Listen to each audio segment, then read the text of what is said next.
So magandang araw, tanghali, gabi po sa inyo lahat. Pausulot pa ako ka-sports behind the scenes of what's happening right now bago po ang laban ni Carl James Wonderboy Martin. Let me show you ano nagaganap dito sa Ilorde Sports Complex.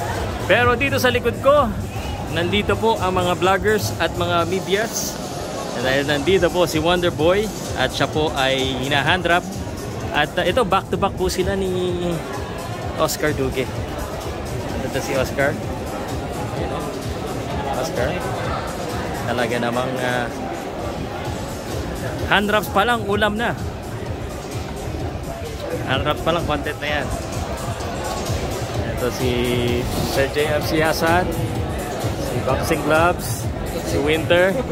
Nasa si Sportsmanda? Nawawala. Ayun. Yung pala yun.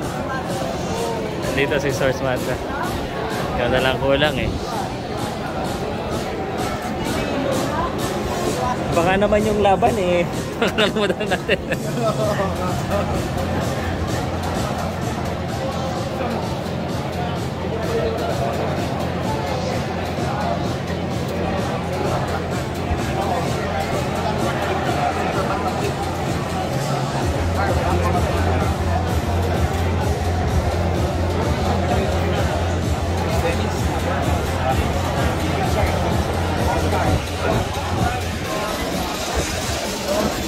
Ito po oh.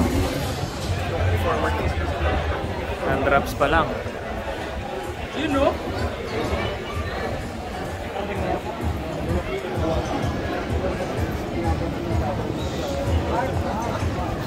Handraps pa binibideo.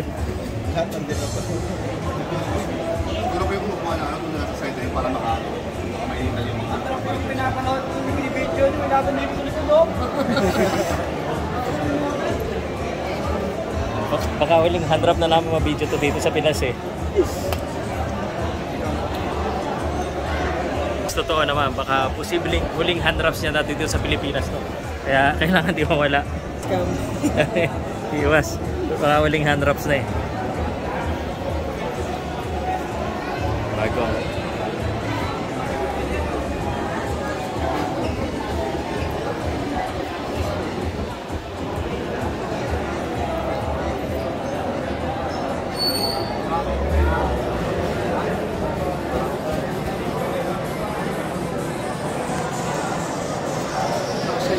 So, yan po. Ngayon po si Duque. Okay. Bahala na muna sila dyan kasi may laban eh. Ayan po ang handraps ni Wonderboy. And sponsored by Arena Plus, Blackwater, Bingo Plus, Happy Ace Hampa, Family Rubbing Alcohol, Knuckleheads Pro Boxing, Kaizen Sports Apparel.